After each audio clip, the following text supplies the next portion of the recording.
हाँ जी, नमस्कार दोस्तों। मैं आपके अपने यूट्यूब चैनल कृषि सर क्लासेस पर आप सभी का हार्दिक स्वागत और अभिनंदन करता हूँ।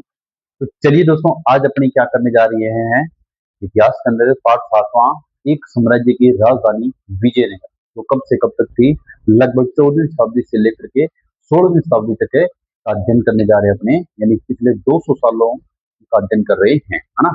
तो चलिए दोस्तों, देखते हैं विजयनगर शहर जो था वो कहाँ पड़ता है और इसकी स्थापना कब की गई थी और किसके द्वारा की गई थी।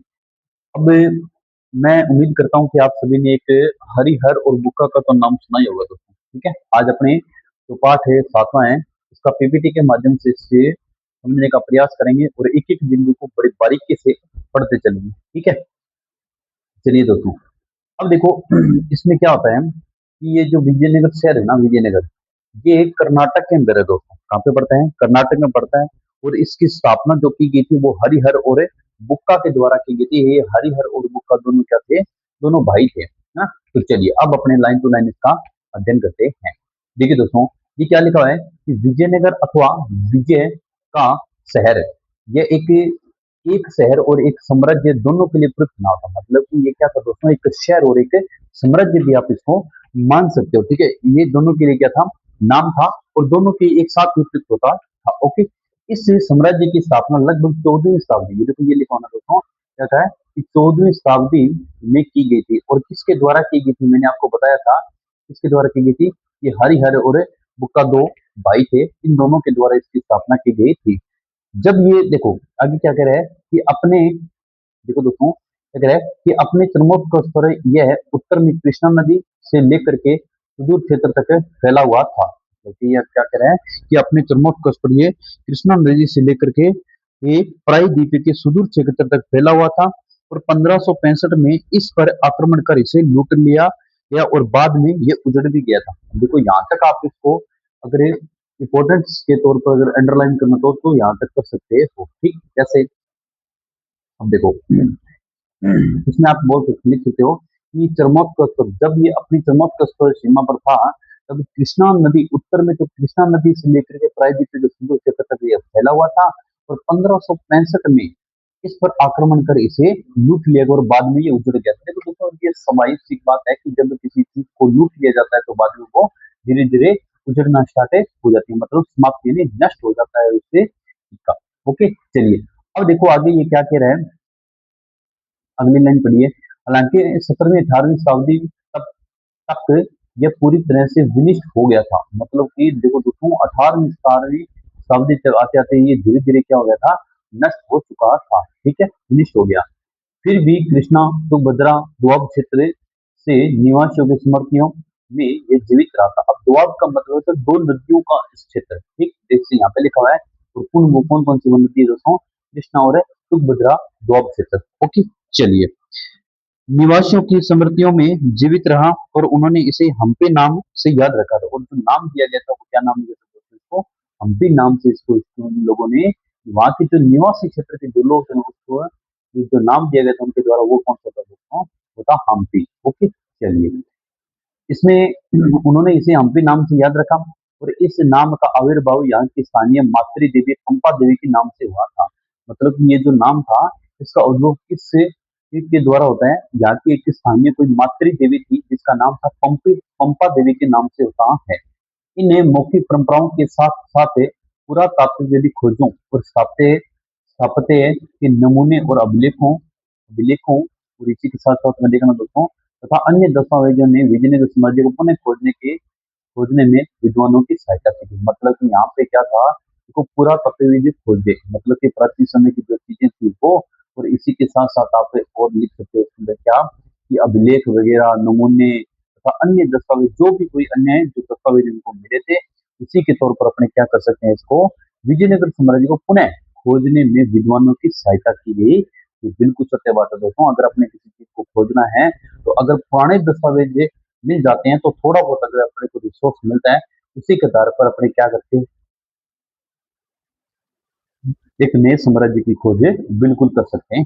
अब चलते हैं अपने आगे अगले वाले बिंदु पे कि हम्पी की खोज। देखो दोस्तों, हम्पी की खोज, ये बिंदु सबसे वेरी वेरी इंपॉर्टेंट क्वेश्चन है। यहाँ से आपके लिए क्वेश्चन उठ सकता है कि हम्पी की खोज कब की गई थी, किसके द्वारा की गई थी। ठीक, देखिए, सबसे पहले देखते हैं क्या कि हम्पी की खोज किस प्रकार की गई। देखो, हम पहला बिंदु होता था ना, हम्पी के भग्नावशेष 1800 ईस्वी में एक अभियंता तथा पुराविद कर्नल कॉलिन मैकेंजी द्वारा प्रकाश में लाई गए थे। मतलब हम्पी के जो भग्नावशेष है वो 1800 ईस्वी में एक अभियंता, अभियंता का मतलब होता है इंजीनियर, क्या था इंजीनियर तथा पूरा विद कर्नल कॉलिन मैकेंजी द्वारा प्रकाश में लाई गई। मैकेंजी, जो ये आदमी क्या था, जो मैकेंजी था ना, ये ईस्ट इंडिया कंपनी के अंदर अधिकारी था। इस कंपनी में, देखो इस कंपनी का याद रखना आपको कि ईस्ट इंडिया कंपनी में ये अधिकारी पद पर था। ठीक, चलिए, इस स्थान पर पहला सर्वेक्षण मानचित्र तैयार है किया और उन्होंने उनके द्वारा हासिल शुरुआती जानकारियां विरूपाक्ष मंदिर तथा पंपा देवी के पूजा स्थल के पुरोहितों की स्मृतियों पर आधारित थी। मतलब कि इनका पहला सर्वेक्षण जब इन्होंने जांच पड़ताल की, उन्होंने जो मानचित्र तैयार किया उनके द्वारा हासिल शुरुआती जो जानकारी थी वो विरूपाक्ष मंदिर। ठीक है, ये मंदिर याद रखना है। तो कौन सा, एक तो विरूपाक्ष का मंदिर है और दूसरा कौन सा था इसके अंदर, पंपा देवी के पूजा स्थल के पुरोहितों की स्मृतियों पर आधारित है। कि इस चीज को आप इंपॉर्टेंट मान सकते हैं। ठीक है, अपने प्रश्न के अंदर अगर आंसर पूछा जाए तो लिख सकते हैं। ओके, चलिए अब आगे देखते हैं। कालांतर में यानी प्राचीन समय के अंदर 1856 ईस्वी में छाया चित्रकारों ने यहाँ के भवनों के चित्र संकलित करने का आरंभ किया और जिससे शोधकर्ता उनका अध्ययन कर पाए थे। मतलब कि जो उन्होंने इसकी खोजबीन स्टार्ट की थी उनका अध्ययन कर पाए थे वो। ठीक है, 1836 ईस्वी में इस ईस्वी में 1836 से ही अभिलेखकर्ताओं ने यहाँ और हम्पी के अन्य मंदिरों में कई दर्जन अभिलेखों को इकट्ठा करना आरंभ किया। मतलब कि हम्पी और जो यहाँ के जो मंदिर थे वो, और प्लस में हम्पी के कई दर्जन, मतलब मान लो कि आप सैकड़ों संख्या में यहाँ पे इनको अभिलेख मिले, उनको इकट्ठा करना इन्होंने आरंभ किया। और इस शहर, ये देखो क्या लिखा, इस शहर तथा साम्राज्य के इतिहासकारों के पुनर्निर्माण के प्रयास में इतिहासकारों ने इन स्मृतियों, इन स्रोतों का विदेशी यात्रियों के वृत्तांत तथा तेलुगु, कन्नड़, तमिल और संस्कृत में लिखे गए साहित्य से मिलान किया। मतलब कि जो इतिहासकार थे उन्होंने पुनर्निर्माण के प्रयास किया। क्या, जो इतिहासकार थे उन्होंने स्रोतों का विदेशी यात्रियों के जो वृत्तांत थे ना, मतलब जैसे तेलुगु है, कन्नड़ है, तमिल है, संस्कृत में लिखे गए साहित्य से मिलान कर जो विदेशी यात्री थे उनके जो वृत्तांत है उनका मिलान किससे किया था, कि अलग अलग प्रकार के जो संस्कृत में साहित्य लिखे गए थे, कौन से, तेलुगु भाषा में, कन्नड़ भाषा में, तमिल भाषा में, या फिर अपने ब्राह्मणों की भाषा कौन सी, संस्कृत, इसको भी अपने मान सकते हैं। ओके, चलिए अब आता है ऊपर है कोलिन मैकेंजी के बारे में एक सामान्य सा तो परिचय देख लेते हैं। ठीक है,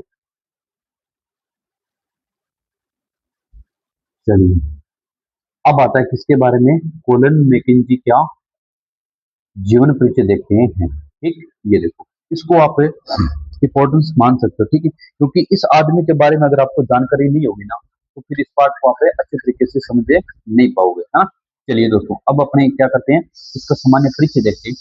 देखिए, आप क्या था, 1754 ईस्वी में जन्मे कोलिन मैकेंजी ने एक अभियंता सर्वेक्षक का मानचित्र के रूप में प्रसिद्धि हासिल की। मतलब कि कोलिन मैकेंजी का जो जन्म था वो कब होता है, 1754 ईस्वी में हुआ था। ठीक, और इस आदमी ने क्या किया, इंजीनियर, सर्वेक्षक तथा मानचित्र के रूप में प्रसिद्धि, मतलब उस समय का ये प्रसिद्ध था। ओके, प्रसिद्धि हासिल की थी और 1815 में उन्हें भारत का पहला सर्वेयर जनरल बनाया गया था और 1821 में अपनी मृत्यु तक वे पद पर बने रहे थे। अब देखो यहाँ से इंपॉर्टेंट बात बन जाती है अपने लिए, क्योंकि ये भारत देश का इसे क्या बनाया जाता है, पहला सर्वेयर जनरल बनाया गया कब, 1815 में। यानी भारत का जब ये सर्वेयर जनरल बनाया गया था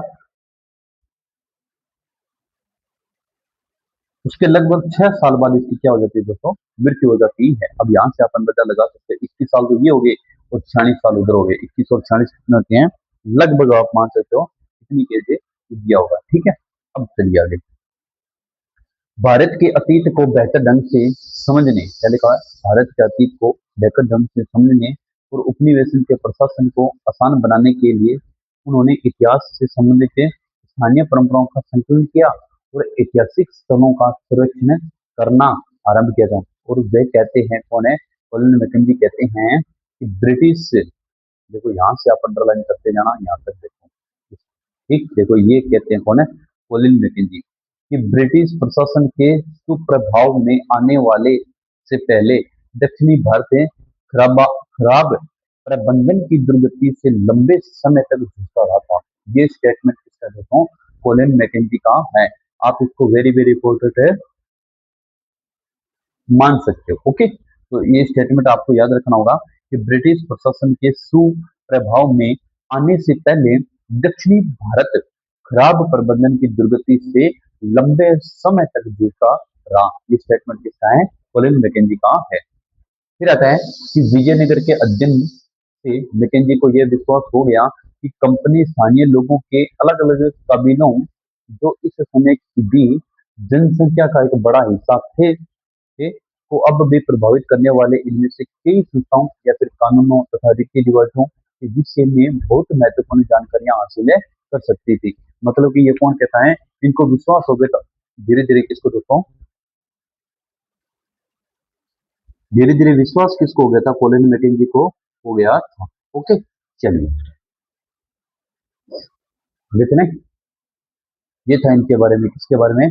कॉलिन मैकेंजी के बारे में। उसके बाद में आता है राय नायक तथा सुल्तान, इनके बारे में देखते हैं कि क्या कहते हैं। ओके, चलिए, ये भी अपने लिए एक इंपॉर्टेंट क्वेश्चन है, बन सकता है यहाँ से भी, ठीक है, ये भी अपने लिए इंपॉर्टेंट तथ्य है, इसको भी देख लेते हैं। देखो, परंपरा और अभिलेखों के साक्ष्य के अनुसार, ठीक है, मतलब कि इनके माध्यम से अपने बता सकते हैं कि विजयनगर साम्राज्य की स्थापना दो भाई थे, कौन? हरिहर हरिहर और बुक्का द्वारा 1336 में की गई थी। ये चीज आप ये अंडरलाइन कर सकते हो, ये आपके लिए इंपॉर्टेंट बनता है। कैसे? कि विजयनगर साम्राज्य की स्थापना किसके द्वारा की गई थी? हरिहर और बुक्का नाम के दो भाई थे, उनके द्वारा की गई थी। और की कब गई थी? 1336 ईस्वी में इसकी स्थापना की गई थी।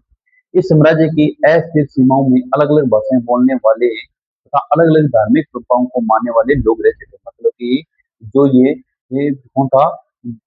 अपनी विजयनगर जो साम्राज्य, यहाँ पे अलग अलग भाषाएं बोलने वाले और प्लस में क्या था?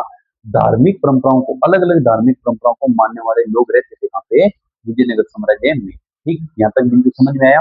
क्या था कि आपको आंख बंद करके याद करना होगा दोस्तों। कैसे? देखो, मंथन कीजिए कि विजयनगर साम्राज्य की स्थापना कब होती है? 1336 ईस्वी में होती है। किसके द्वारा की गई थी?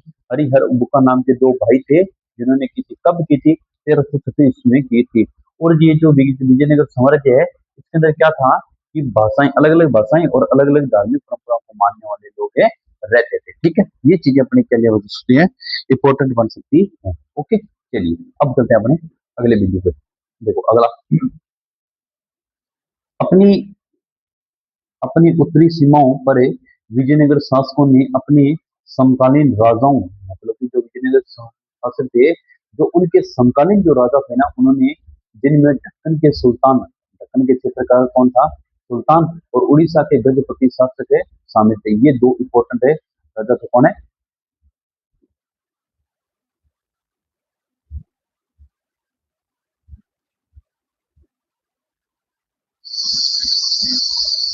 चलिए, ये क्या थे? दो राजा अपने लिए इंपॉर्टेंट है।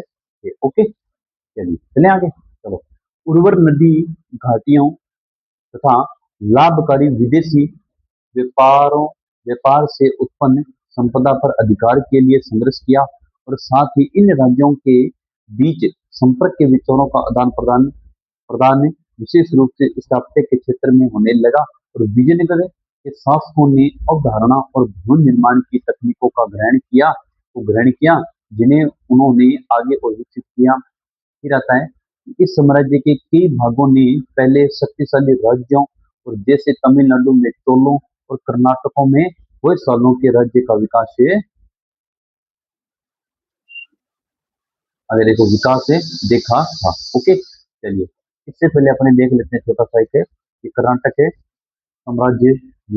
ओके, देखो जहाँ इतिहासकार विजयनगर साम्राज्य का शब्द प्रयोग करते हैं वही संतान लोगों के लिए कर्नाटक है साम्राज्य की संज्ञा दी गई थी। ये इतना इम्पोर्टेंट। आगे चलते हैं। इन क्षेत्रों के शासक वर्ग ने विशाल मंदिरों जैसे तंजावुर के बृहदेश्वर मंदिर तथा बेलूर के चनकेश्वर मंदिर को संरक्षण प्रदान किया था। मतलब कि इन क्षेत्रों के जो शासक यानी जो राजा लोग थे वो क्या क्या किया था उन्होंने, जो बड़े बड़े जो विशाल मंदिर थे ना उनको उन्होंने क्या किया था, संरक्षण यानी एक तरह से ऐसे मान लो कि इन लोगों ने इनको सुरक्षा प्रदान की थी। ठीक है, चलिए सुरक्षा प्रदान किया। और विजयनगर के आगे चले, विजयनगर के शासकों जो अपने आप को राय कहते थे ने इन परंपराओं को आगे बढ़ाया और जैसे ही हम देखेंगे उन्हें नई ऊंचाइयों तक पहुंचाया था, है ना। मतलब कि जहाँ पे विजयनगर साम्राज्य के जो राजा थे उन लोगों ने क्या किया था, धीरे धीरे इससे साम्राज्य को आगे बढ़ाया और बढ़ाने के बाद में इन्होंने क्या किया दोस्तों, बढ़ाया और जैसे कि हम देखेंगे उन्हें एक नई ऊंचाइयों तक पहुंचाया। मतलब बढ़ाने के बाद में धीरे धीरे एक नई ऊंचाइयों की ओर है किसने पहुंचाया था, वहां के राजा लोगों ने पहुंचाया था। ठीक है, अब ये जो दो मंदिर है ना विशाल मंदिरों और तंजापुर के और बृहदेश्वर मंदिर और वेलूर के चक्रमंदिर मंदिर को संरक्षण प्रदान किया, तो ये चीज आप थोड़ी इंपॉर्टेंट मान सकते हो। ओके, चलिए अब इधर वाला जो बॉक्स है वो देखते हैं, हाथी घोड़े और लोग। अब देखो गजपति शब्द का शाब्दिक शाब्दिक अर्थ क्या होता है, हाथियों का स्वामी। ठीक, सबसे इंपॉर्टेंट चीज यहीं से बन सकती है आपके लिए। 15वीं शताब्दी में उड़ीसा के एक शक्तिशाली शासक वंश से का यही नाम था। मतलब ये 15वीं शताब्दी का कोई शक्तिशाली शासक वंश था जिसका नाम क्या था, गजपति था। ठीक, तो इसका अर्थ क्या होता है, हाथियों का समय। विजयनगर की लोक प्रचलित परंपराओं में दक्कन के सुल्तानों को अशोपति और घोड़ों के स्वामी या फिर घोड़े के स्वामी तथा रायों को नरपति या लोगों के स्वामी की संज्ञा दी गई थी। ये चीज आप अंडरलाइन कर सकते हैं। ओके, ये अपने लिए क्या होती है, इंपॉर्टेंट बन सकती है। ओके, चलिए अब आता है दोस्तों अगला बिंदु कौन सा अपना, शासक और व्यापारी। ये देखते हैं इसके अंदर क्या लिखा हुआ है हम। चलिए शासक और व्यापारी, ये देखो इसको अपने बड़े अच्छे तरीके से अध्ययन करने वाले हैं। ओके, इसमें जो चीजें पॉइंट होंगे अपने उसको देख लेंगे। अब देखो क्योंकि इस काल के युद्ध कला प्रभावशाली अशोक सेना पर आधारित थी। मतलब कि युद्ध कला जो प्रभावशाली थी वो सेना किसके ऊपर है, अशोक सेना। मतलब कि जो घोड़ों के द्वारा जो सेना चलाई जाती थी उनके ऊपर ये क्या थी, आधारित होती थी। इसलिए प्रतिस्पर्धा राज्यों के लिए अरब तथा मध्य एशिया से घोड़ों का आयात बहुत महत्वपूर्ण था। मतलब ये क्या करते थे दोस्तों, इस प्रतिस्पर्धा के अंदर शामिल होने के लिए राज्य के लिए ये क्या करते, अरब तथा मध्य एशिया से घोड़ों का आयात करते, मतलब घोड़े खरीदते थे। क्यों, क्योंकि अब राजा है तो राजा भाई साहब क्या करेंगे, युद्ध में जाने के लिए उनको किन की आवश्यकता होती है। मतलब कि उस समय के आप ऐसे मान लो फॉर्चुनर गाड़ी थी होती थी क्या, राजा के लिए घोड़े वगैरह। ठीक है, तो ये घोड़े खरीदते थे। व्यापार जो होता था किसका होता था, घोड़ों का होता था। ये व्यापार है आरंभिक चरणों में अरब व्यापारियों द्वारा नियंत्रण था। जो अरब व्यापारी थे उन्होंने हाथ में था और ये क्या करते इसको कंट्रोल करते थे। चलिए व्यापारियों के स्थानीय समूह जिन्हें कुदरई खेती अथवा घोड़े के व्यापारी कहा जाता था भी इन विनियमों में भाग लेते थे। तो 1498 ईस्वी में कुछ और लोग पटल पर उभर कर आए, तो ये क्या थे, पुर्तगाली थे। और जो उपमहाद्वीप के पश्चिमी तट पर आए और व्यापारी तथा सामरिक केंद्र स्थापित करने का प्रयास करने लगे। उनकी बेहतर सामरिक तकनीकी विशेष रूप से बंदूकों के प्रयोग ने उन्हें इस काल की उलझी हुई राजनीति में एक महत्वपूर्ण शक्ति बनकर उभरने में सहायता की। मतलब कि बंदूक की नोक पर उन्होंने क्या किया था, अपने राज्य को स्थापित करने का प्रयास किया था। ठीक है, चलिए अब देखते हैं आगे। अब देखो कि क्या कह रहे हैं कि विजयनगर भी मसालों वस्त्रों रत्नों के अपने बाजार के लिए प्रसिद्ध था। ये चीज आप अंडरलाइन कर सकते हो दोस्तों। ठीक है, कि विजयनगर जो साम्राज्य था वो किसके लिए प्रसिद्ध था, मसालों वस्त्रों तथा रत्नों के बाजारों के लिए प्रसिद्ध है। ये चीज अपने लिए बहुत है है।